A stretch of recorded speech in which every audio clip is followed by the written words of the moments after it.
This is ABC7 News at 6. Your Suncoast News. We're here for you.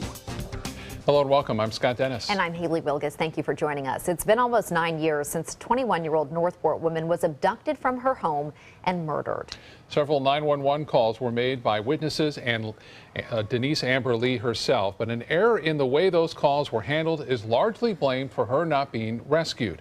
While on the phone with dispatchers, Lee identified landmarks as her abductor, Michael King, continued driving. As many as 4 patrol cars were within a mile of Lee and King, but none were dispatched due to inefficiencies in the call center. Her husband, Nathan, started a foundation to retrain 911 operators, and that foundation is expanding. ABC7's Christopher Brantley has more. Well, 8 years after it first began, the Denise Amber Lee Foundation finally has their own office as they seek to make major changes in the way 911 calls are handled. January 2008, Denise Amber Lee is home with her 2 young boys when Michael King entered the home and kidnapped her. A few hours later, Denise Lee's husband suspected something was wrong. I was on my way home from work. It was about a 25-minute drive, and I tried calling her 7 times. Denise Lee never answered. Nathan called 911 and reported his wife missing. A few hours later, more 911 calls were made. This time, a witness saying they saw a woman in a car that seemed to be suspicious. I mean, I know for a fact that if the call was handled better, she would still be here. I don't think there's much debate on that. According to Nathan, the calls were not logged properly and didn't make it to the correct agencies. Denise Lee's body was found days later. I know that she would want me to be a good influence for the boys and to show them that bad things are going to happen to you in your life. It's not that defines you, it's what you do about it. Thus was born the Denise Amber Lee Foundation. Today, Nathan, the CEO, travels the country training 911 operators how to handle cases like his wife's. We go over the event and what happened to Denise and that night, and we break down all the things that went wrong and what should have been done right. All these years later, the foundation is opening their first office. What little is on the walls now have been donated by Denise Lee's parents and others in the community, and more is expected to come. There is one thing that caught our eye, this map of the United States. Pins mark where the classes have been taught. I've taught the class in 36 states, and I've been to 47 states, which is pretty cool. Mark Lee is Nathan's father. He's also the foundation's vice president. Do you feel like you guys have made a difference? Yes, the industry tells us we have. Nathan's map continues to grow. On Wednesday, he'll travel to Statesville, North Carolina, where he'll do 2 classes with their 911 operating center. In Northport, Christopher Brantley, ABC7, your Suncoast News. Thank you, Christopher. Manatee County has a new sheriff for the first time in a decade. Sheriff Rick Wells was sworn in today at the Bradenton Area Convention Center. Among the topics on his list of priorities is tackling the heroin epidemic, as well as continuing to practice community policing. The most urgent need, he mentioned, is hiring more staff to accommodate the growing population in Manatee County. Sheriff Wells has more than 30 years of experience in law enforcement. He served as the chief of police in Palmetto for 5 years and most recently as the second in command at the sheriff's office. His father, Charlie Wells, served as Manatee County Sheriff before Brad Stubbe. It's something that I believe has been in my blood for a long time, and I think that together, we truly can make a huge difference in the safety of others in Manatee County. Stubbe tells us this was part of his succession plan since he became sheriff 10 years ago. A handful of government officials in Bradenton also getting sworn in as the new year begins. Vice Mayor Gene Gallo also giving the public a heartfelt message following the sudden death of his wife last month. ABC7's Jacqueline Matter has more. It was both an exciting and somber Tuesday for city officials in Bradenton as 3 incumbents who won a new term in the November election were sworn in at City Hall. Mayor Wayne Poston and Councilman Harold Byrd were sworn into office, while Vice Mayor Gene Gallo chose to opt out of a public ceremony, instead being sworn in days earlier in the presence of his daughters. Now, this was the first public meeting Gallo attended since his wife's death from a freak accident at the couple's home just before Christmas. His wife, Patricia, was pinned between her car and the garage door. Gallo took a moment to thank the community and his colleagues for their support. I lost my best friend, and but God is going to give me the strength to get through this. Gallo passing off his vice mayor seat to Councilman Patrick Roth, which was passed unanimously. For Poston and Byrd, both are serving their 5th terms and say their work to transform Bradenton will continue. We're making progress for the people who live here. We're getting national and international recognition on lots of the things that we're doing. But most of all, you know, living in Bradenton, it's a fun place to live. It's a great place to raise your family. A lot of things are in the works right now in the city of Bradenton, and we want to try to see those through fruition in our next term. Poston says the city was in fiscal distress before he took office, which is why he strives to bring jobs and economic development to the area. People are happy with what we're doing and the direction that we're going, and it just inspires me to work even harder. And for Byrd, he says after decades of being a politician, it's likely this will be his last term. Putting an end to a career of serving the citizens of Bradenton. In Bradenton, Jacqueline Matter, ABC7, your Suncoast News. Big job on their hands for sure. Yeah, we wish those city leaders the best. Right. With a lot of challenges ahead, I'm sure. All right, let's get a check on our weather now. Here's Chief Meteorologist Bob Harrigan with the latest. Bob? Well, look at this gorgeous sunset right here. Just occurred not too long ago, about 15 minutes ago, and still some of the afterglow as the sun has gone below the horizon. There's still some fog off in the distance, too, along the coastline. 74, still mild. Winds out of the south at 8, and the pressure 29.99 inches. And it's still relatively high. There's a cold front now making its way through parts of north central Florida. This front, by the way, is going to move through our area, looks like by midday tomorrow, and cool us down a little bit. But tonight, we can expect a few showers, mainly to our north, but the rain chance is at 30% for a passing shower. Not a lot of heavy rainfall. 1 or 2 lone showers not out of the question, though, especially after midnight. You can see some of that activity, not nearly as intense as it was yesterday across North Florida. Just a few spotty showers here and there, some located about 35 miles or so offshore of Clearwater Beach. Well, much more on this front and another one to follow coming up in a few minutes. Back to you. All right, Bob, thank you. A busy afternoon at Sarasota City Hall. Commissioners handled a number of issues with still more to go. ABC7's Ray Collins joins us from City Hall with an update tonight. Ray. Haley and Scott, the evening session just began here at City Hall. Earlier today, a busy day, as you just said. Some smaller items. The city taking a step toward allowing kayak rentals on South Lido Key. That's been talked about for years in the city of Sarasota. They also discussed the future of a large tract of land in Newtown, up 301 and east on MLK. It's called the Marion Anderson Place. They're going to further study uses for that. And also they agreed to spend $115,000 this afternoon for a master plan on the Bobby Jones golf course. They picked a architect to look at it closer and to make some changes. He's based in North Carolina. Now, this evening, the commission will discuss what to do about the number of so-called open-air, unregulated businesses. Newtown alone has had a car wash, a hot dog vendor, all unlicensed. The city has since shut them down. Many of those in Newtown say you should leave them alone. I don't think it's right. I think if they for developing business and develop economic growth and want to create jobs, I think they should help these young people as young entrepreneurs that's trying to do these type of ventures, because it's not easy being an entrepreneur. They take a risk coming out here, buying the food and reselling it. And seconds ago, I also just talked to the head of the Downtown Improvement District. He was here to thank the commission for the New Year's Eve party. He felt it went very well from start to finish. Much more tonight at 11 o'clock. For now at City Hall, I'm Ray Collins. Back to you in the studio. All right, Ray, thank you. Still to come in your Suncoast News tonight, with the new year comes some new laws. As Amendment 2 goes into effect today, patients head to a new cannabis clinic to take the next step in getting a medical marijuana prescription.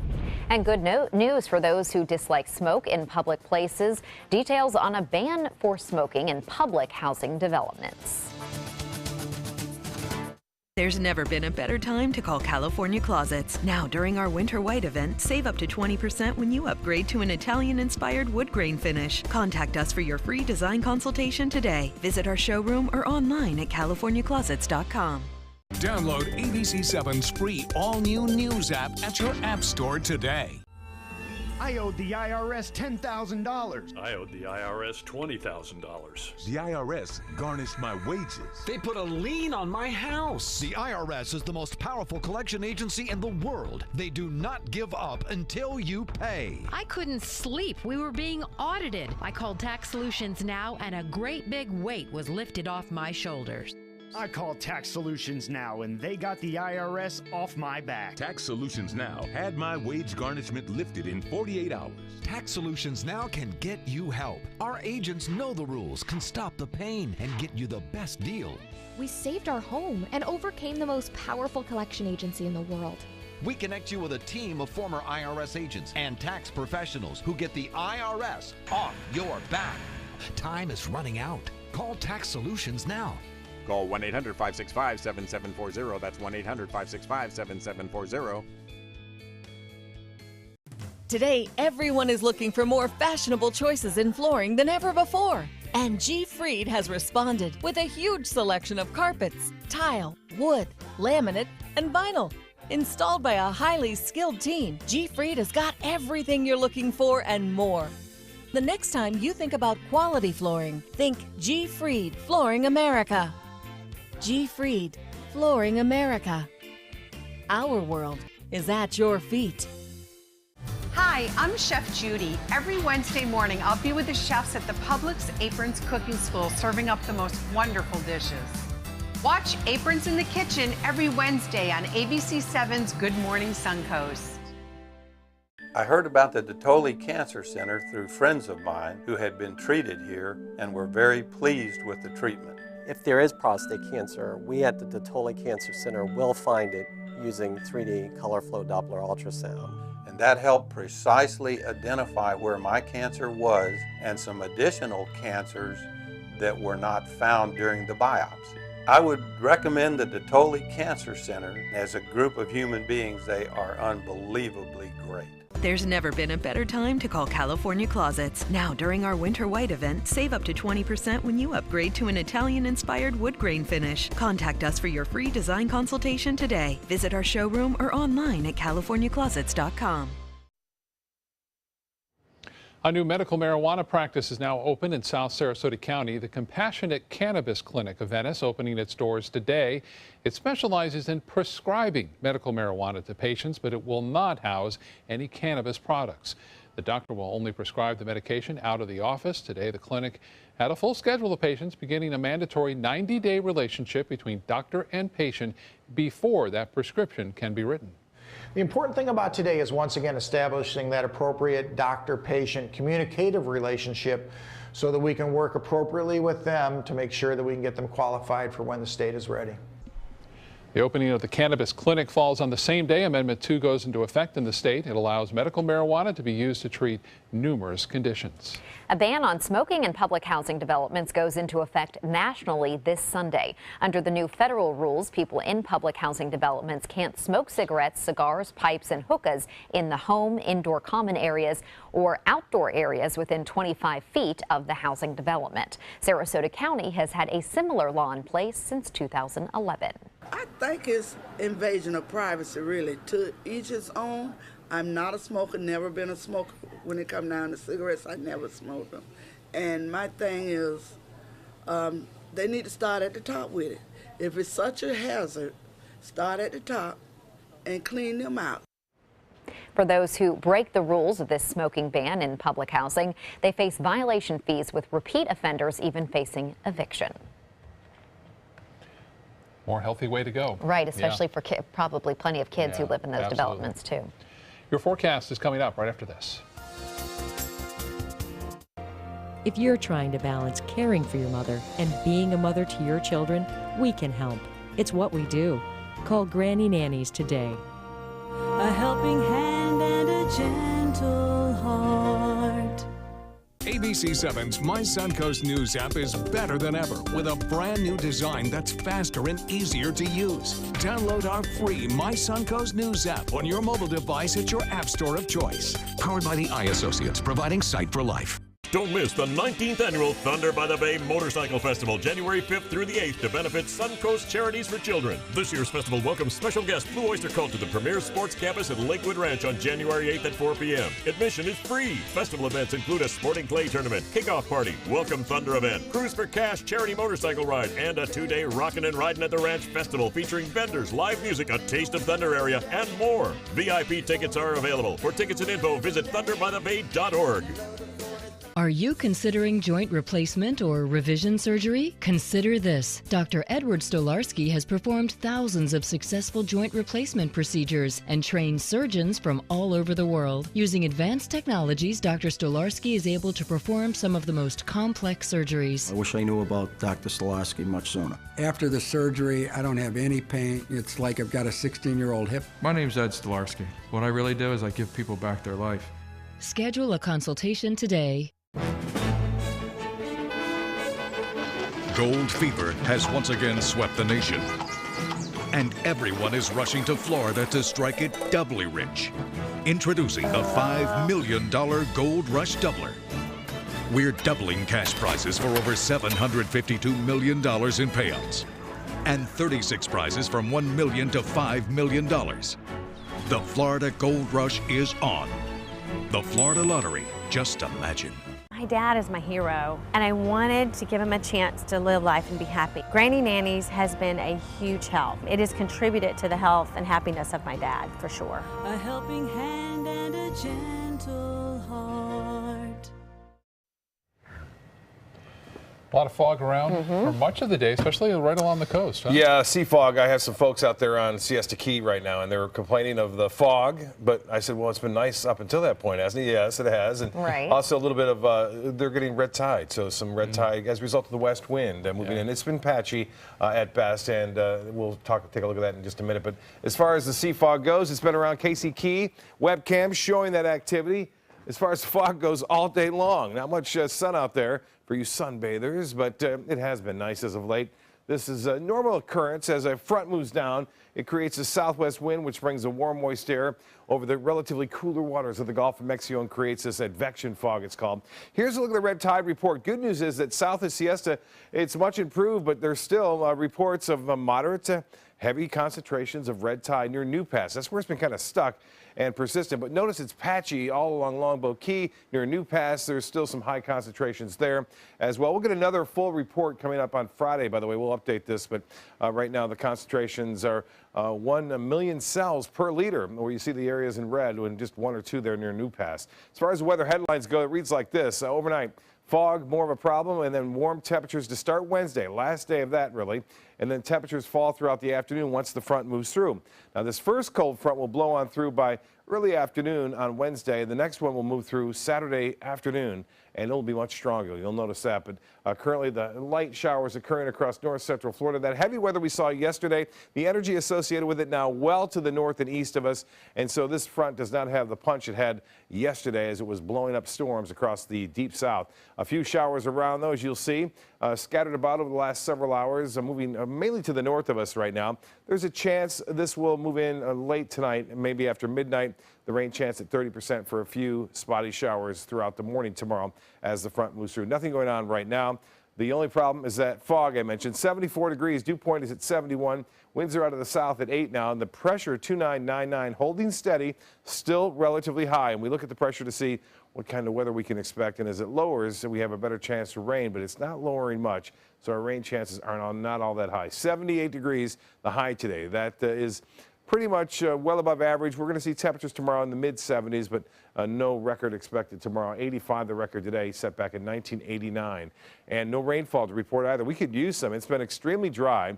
And by the way, this past December was the 5th warmest on record for the Sarasota Bradenton Airport. 77 in Miami, 79 in Key West, 73 in Jacksonville right now. Temperatures mainly in the mid-70s to low 70s near the coast, upper 70s to even 80 degrees at Lake Placid right now. Punta Gorda 75, Bradenton near at 74, the same as Northport. Well, what's going to happen is that this storm system will exit off to the east. Another one will develop in the deep south, in fact, in the Gulf of Mexico, which will swing a stronger cold front our way. And then some cold Arctic air is set to move in across much of the U.S. over the upcoming days. And that cold air already being felt as far south as Dallas right now. -7 in Minot, Minneapolis at 8. By the way, for the Green Bay Packer game expected for the playoffs, it's going to be extremely cold again over the weekend as this cold air shifts off to the east. The Arctic air will be felt in places like Boston, Toronto, Cleveland, and Detroit over the next 48 hours as that colder air moves in. Well, for us, we have a few spotty showers possible overnight tomorrow morning, and then the cooler air moves in throughout the afternoon. For boaters tomorrow, a little bit of fog around, slight chance for a few spotty showers, and the bays and inland waters will have a light chop, and looks like seas running 2 feet or less. Low tide upcoming just after midnight. Sunrise will be at 7:21, and tonight, fog is in the forecast. Partly cloudy, 68, still warm tonight. Tomorrow, 77, but temperatures will be falling throughout the afternoon, and a slight chance for a few showers tomorrow. We stay normal on Thursday, a little bit above it on Friday, and then look out, bring your umbrellas on Saturday if you're going outdoors, and then turning windy and wintry on Sunday and Monday. Back to you.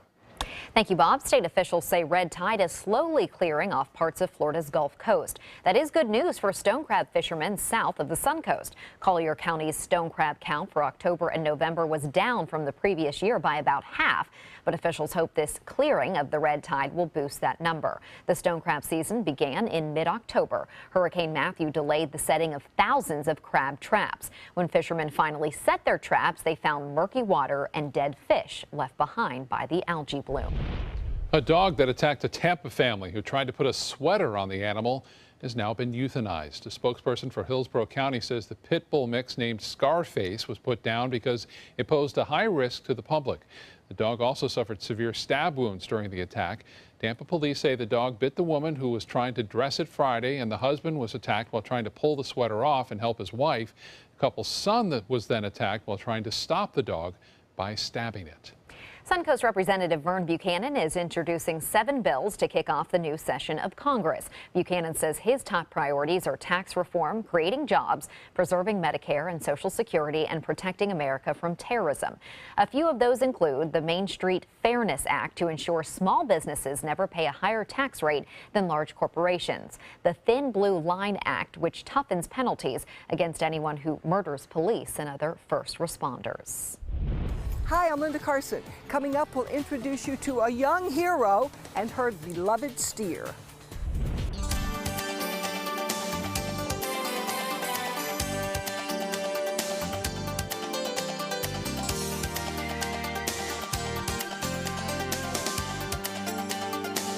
First out the door when it matters most. In the new year, Made in America is back. 200 reports and counting. He asks, he listens. When American jobs are on the line, he's right there. More Americans are turning to World News Tonight with David Muir, and we thank you. Peace of mind is really crucial. The safety and security of this higher level of care, I think, is really important. Great nurses, great doctors, technologies that can really help when you are dealing with complications, high-risk newborns, or the infants that have medical conditions. This is the kind of care that we want at our public hospital. Sarasota Institute of Lifetime Learning begins its 46th season on Monday, January 9th in Sarasota, Venice, and Lakewood Ranch. Meet Blair, Tindall, author of Mozart in the Jungle, on Monday, January 9th, and information and intelligence expert Terry Roberts on Tuesday, January 10th. 72 global issues lectures by renowned experts. 24 musical conversations with great performers. Tickets are on sale now. For more information and to purchase season tickets, visit SILLSarasota.org. Selling your home? Insist on a 3D showcase tour from Gulf Shores Realty. Virtual tours are flat and boring and look more like a slideshow than a tour. A 3D tour from Gulf Shores Realty is like actually walking through the home without the drive. Get instant access to your next home from any device. Multiple views give homebuyers a perspective like no other. For a limited time, mention ABC7 and Gulf Shores Realty will provide a complimentary 3D tour with your new listing. Well, there's an old saying, if tough times don't kill you, they'll make you stronger. And that is true. One Suncoast teenager put that to the test. ABC7's Linda Carson has her story. Linda. We honor Marina Petty as an amazing Suncoast woman. This past year, she has been in the battle for her life, and she came through it all planning what she could do to help others. Marina Petty is just 17 years old, but this past year has given her wisdom far beyond her years. I got in a car accident on Christmas Eve last year, and my knee started hurting, and I went to the urgent care, and they discovered a tumor in my leg. And then on January 15th at Moffitt, she was diagnosed with bone cancer. I started my treatment February 12th was my first chemo. Those were difficult days. I had 2 different types of chemo, so it was, you know, some days I was in there for 2 days, some days I was in there for 5 days. But much of the time over the last year, she was in the hospital. And in the middle of chemo, she had surgery at Moffitt. I'm in remission now, so I'm doing good. She remains close to the young patients at All Children's who are going through the same treatments she went through. And it's been very difficult when some of her young friends didn't make it. Through it all, she kept up her studies. I do online classes, so they're Apex classes, so I can still do them. I can do them at Venice, so I can do them at home. And there is a teacher at All Children's that kind of comes out there and comes in your room and makes sure that you're doing your work. She had to drop out of the Venice marching band that she so loved, but she's continued her work with the 4-H Club. She's now raising this steer named Stormtrooper that she plans to sell at auction at the Sarasota County Fair. And the auction money is going to All Children's Oncology Unit. And she hopes to raise $10,000. And she has big plans for her own future. She wants to get back to racing her truck at the DeSoto Speedway and graduate high school and then eventually go to college. I want to go to FSU for law, so eventually do agricultural law. And her life lesson? I've learned a lot, but I think one of the main things is just to be thankful for what you have, because you'll never know what can happen. Because all that stuff happened so fast, and your entire life changes so fast. So it's don't take things for granted. Now, raising that steer is not easy. She has to drive from Venice to Sarasota every day to feed and care for him. He eats about 25 pounds of food a day. She's hoping he'll soon eat more because she's hoping to really fatten him up before the auction. That's going to be at the Sarasota County Fair in March. So we're hoping she'll get a lot of money for that. Absolutely. Yeah, wonderful lady there. I met her up at Moffitt when Susan was up there with her surgery. Yeah, great lady. Great story. She's doing very, she is very doing well. fantastic. That's awesome to hear. Yeah. All right, Linda, thank you. Thank you for joining us tonight. World News Tonight with David Muir is next. And we'll see you tonight at 11. Have a wonderful evening.